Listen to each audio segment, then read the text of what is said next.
Ko'apau. This is Kaiopua Fife once again with the Kiwani Foundation, bringing you another segment of Voices of Truth, one-on-one with Hawaii's future. And I think you can see from the beautiful background that we have out here that we're in a location that we haven't been to before. And the reason we're here is because we want to talk with Mahealani Cypher with the Hawaiian Civic Club of Ko'olaupoko.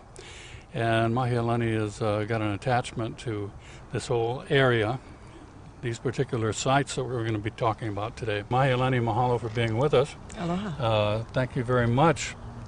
You're with the Ko'olaupoko Hawaiian Civic Club, and That's correct. Is there a title that you hold with them? Well, I'm their president. You're the president? Currently, yes.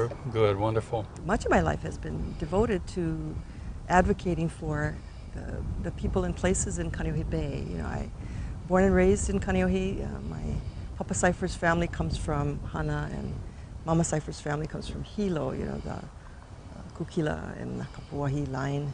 And the Hana line is from Keawe, so, you know, large extended Cypher family throughout the Kaneohe Bay region. And I have always, no matter where I traveled, no matter where I lived, I always was called back to Kaneohe. I always had to come back. So I was glad some years ago that I was finally able to come home to Kaneohe and live with my you know, children and grandchildren. And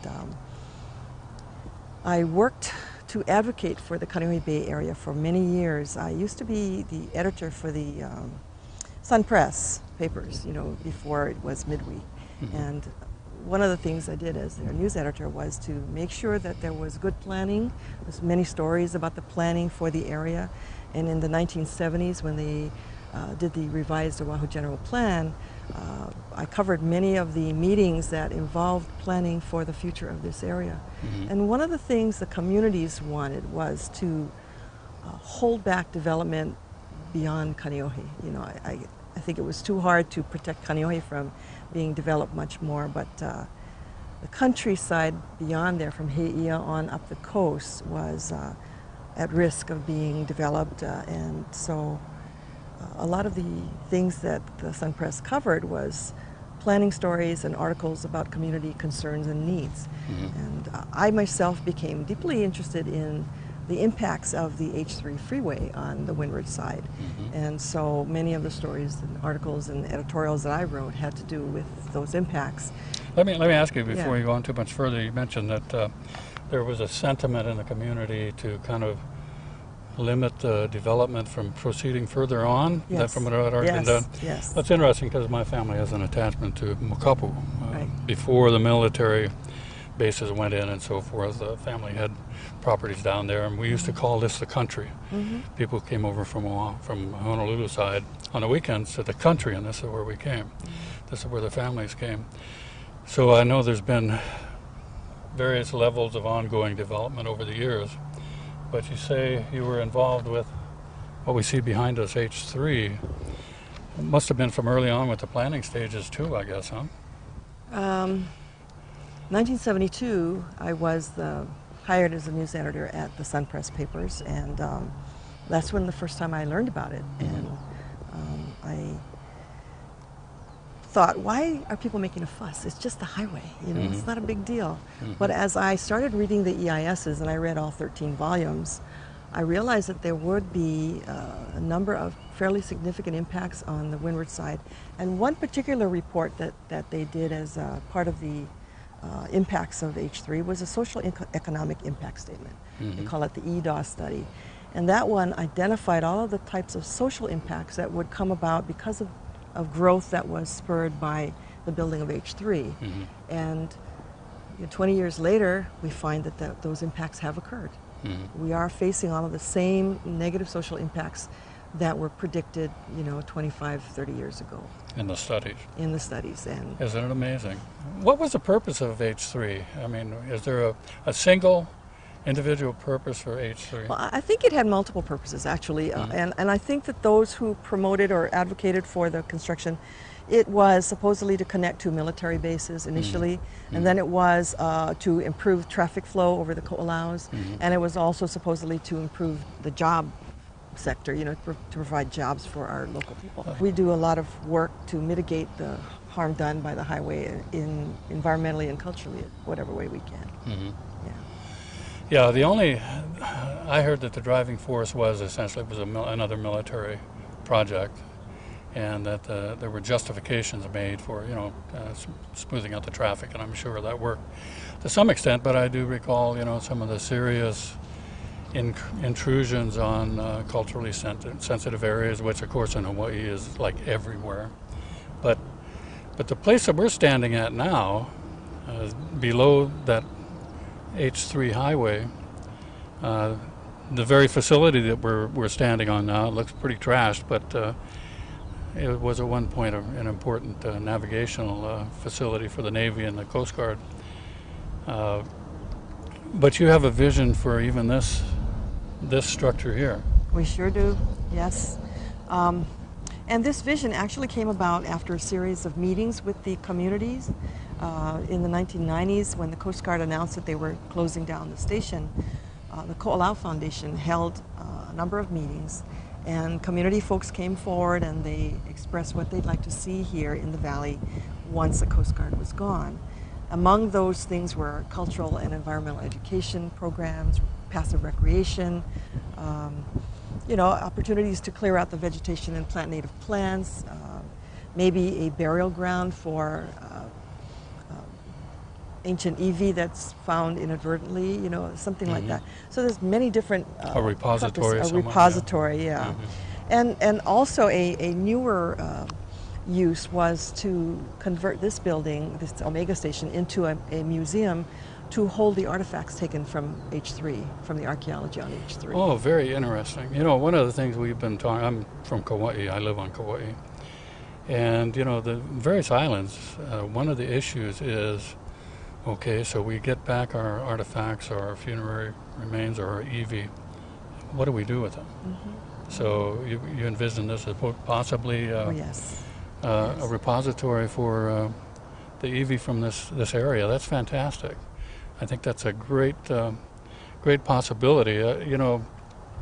We look around at the building and it looks pretty well trashed, but a coat of paint and cleaning up, and you can turn a structure like this into many really productive uses. Yeah, we know it can be. We know the possibilities of what it can be. It's going to take more than a coat of paint.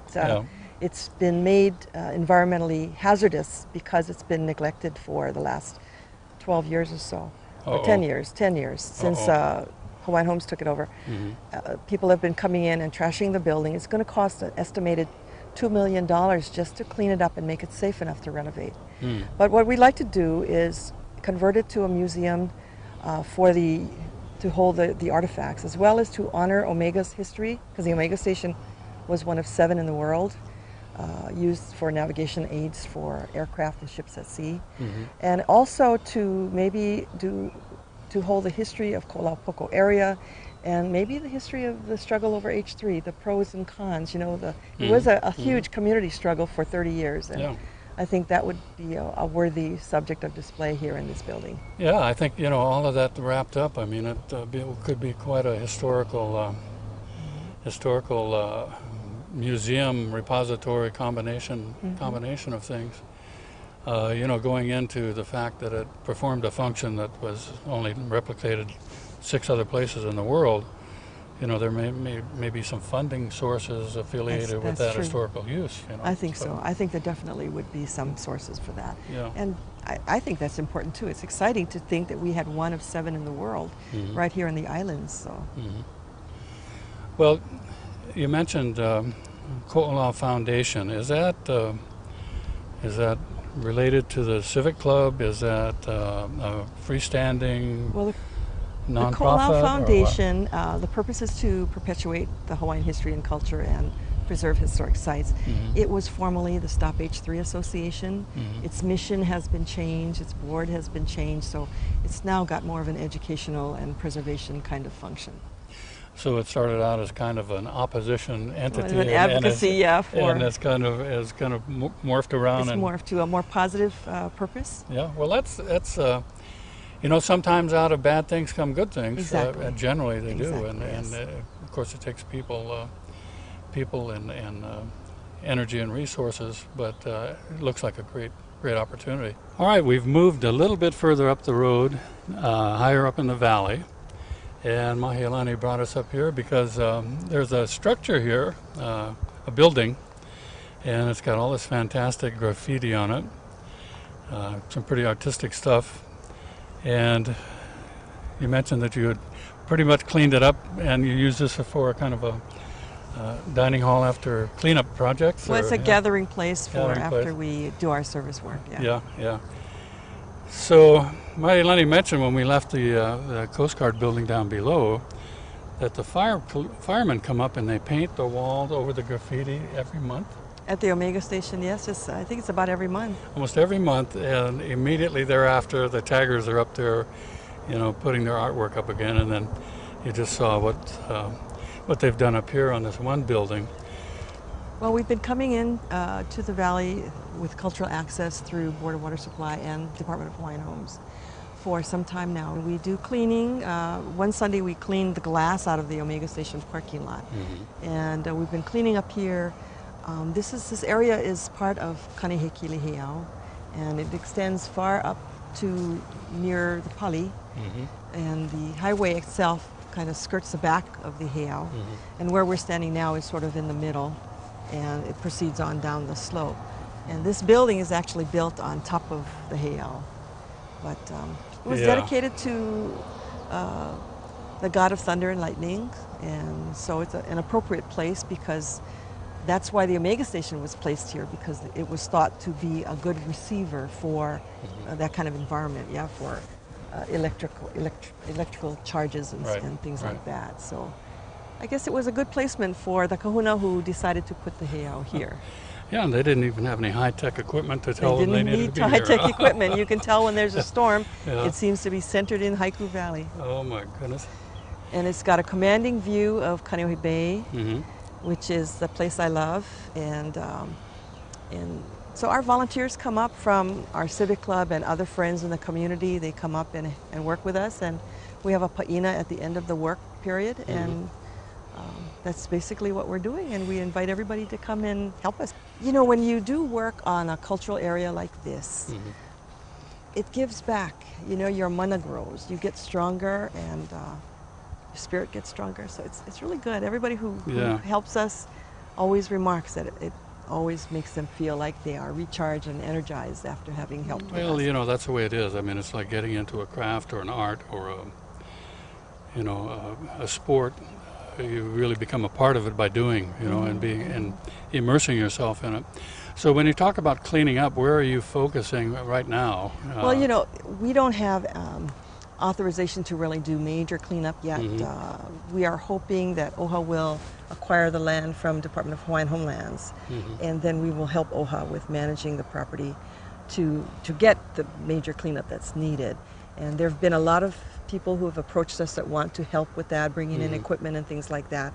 Well, all of that has to wait until the land is in OHA's hands. So that's going to take a little while. In the meantime, we're doing small kinds of cleanups, but for us, right here, we want to clear the vegetation so we can see Kaneohe Bay, we can see Mokapu. And the heiau on Mokapu connected with the heiau up here, so they were strategically placed. Yeah. I know with the state DLNR, they have a curatorship program, and we're involved with some of the sacred sites through that. I know that on Kauai, for example, the county doesn't have a provision for that kind of a relationship, land tenure, curatorship. The So you mentioned Hawaiian Homelands and Water Board. Board of Water Supply, are the ones who are administering these lands, well, I they're guess. the property owners, yes. Property owners? Yes. I see. Yeah, I was, every time I hear ownership, the hair on the back of my neck kind of goes up. It's under their control. Yeah, they're the ones who are currently holding the reins on it. But I was wondering if Ko'olau Foundation could not be an entity which acted as curator here, rather than having another intermediary. We have proposed it to the Department of Hawaiian Homes.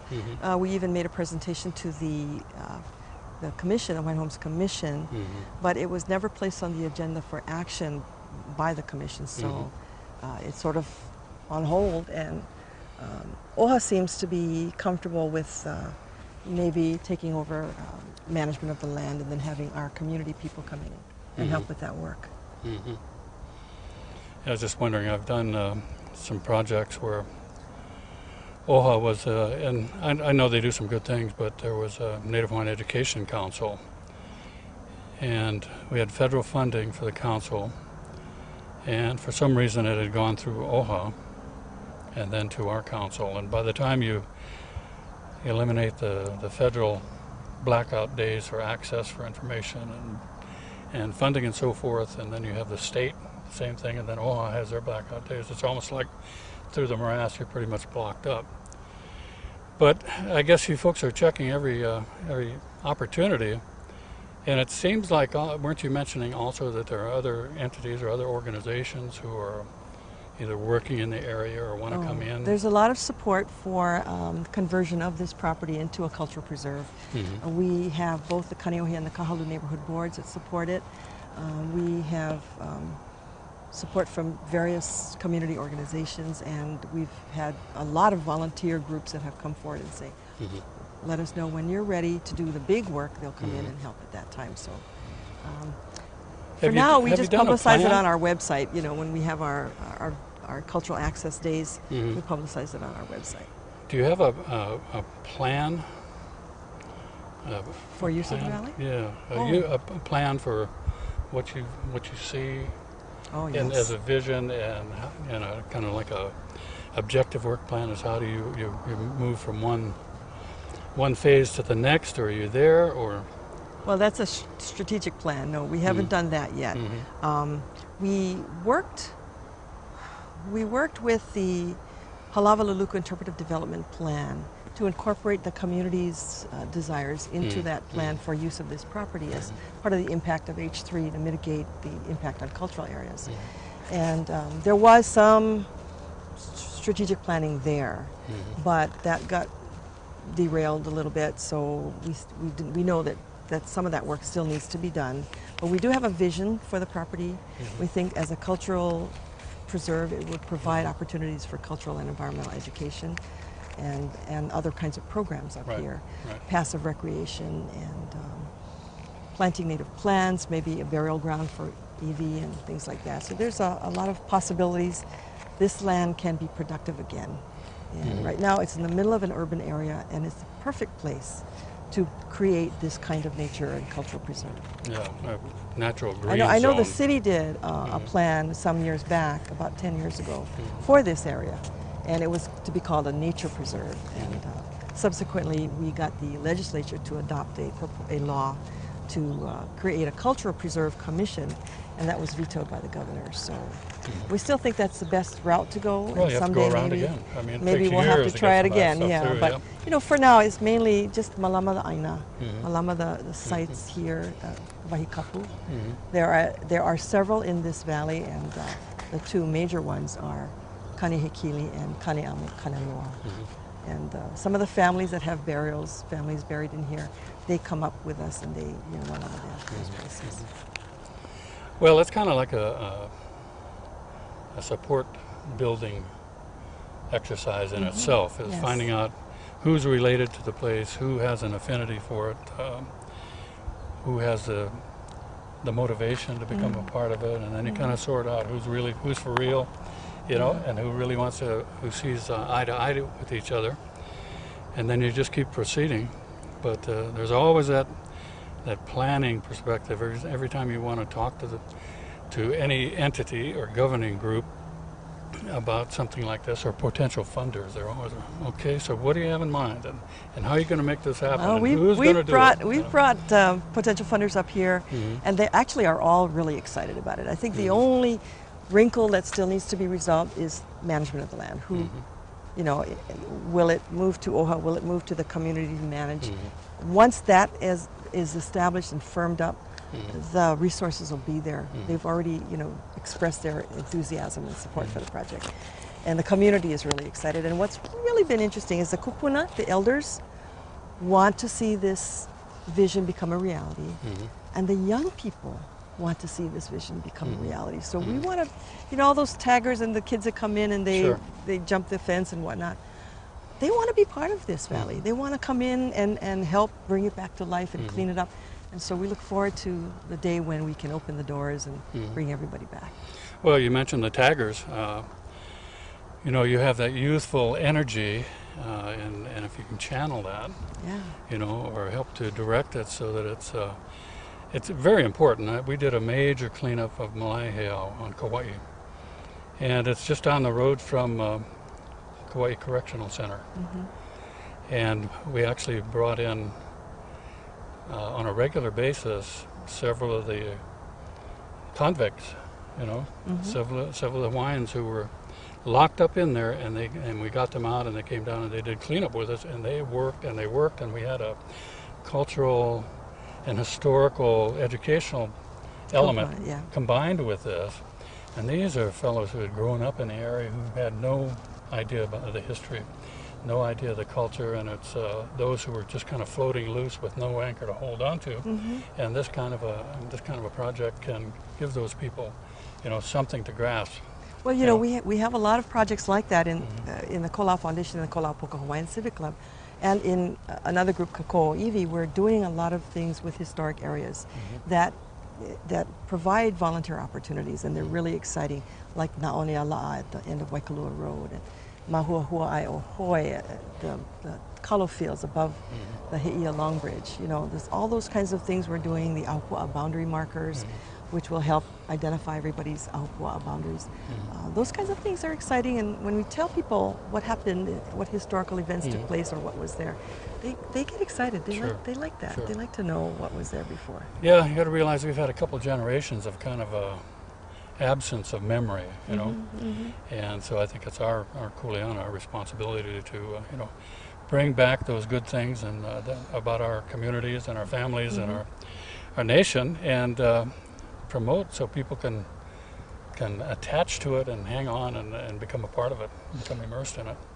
One of the other things that you mentioned was in cleaning and clearing up here, the revegetating with native plants.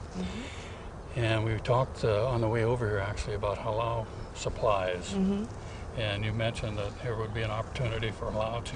Yeah, we'd like to see the halau be given an opportunity to come in. We clear the area, they plant their own greens, and then when they need them for events, they have their own areas that they can harvest from. And you don't have to be Hawaiian to be a part of all of this. I think that what we work to do is to get people to appreciate Hawaiian values and Hawaiian thinking. And so we have a lot of people who volunteer who are non-Hawaiian, but they have Hawaiian hearts, and we mahalo for that. Well, thank you, and that's a good way to kind of wind up this interview. Mahealani Cypher, thank you for spending this time with us this morning. And we thank you who are tuning in to watch us, whether it's on television or whether it's on the internet. Once again, I'm Kaiopua Fife with the Kawane Foundation, Voice of Truth One-on-One with Hawaii's Future for the Free Hawaii Broadcasting Network. Thank you for tuning in. Ahui ho.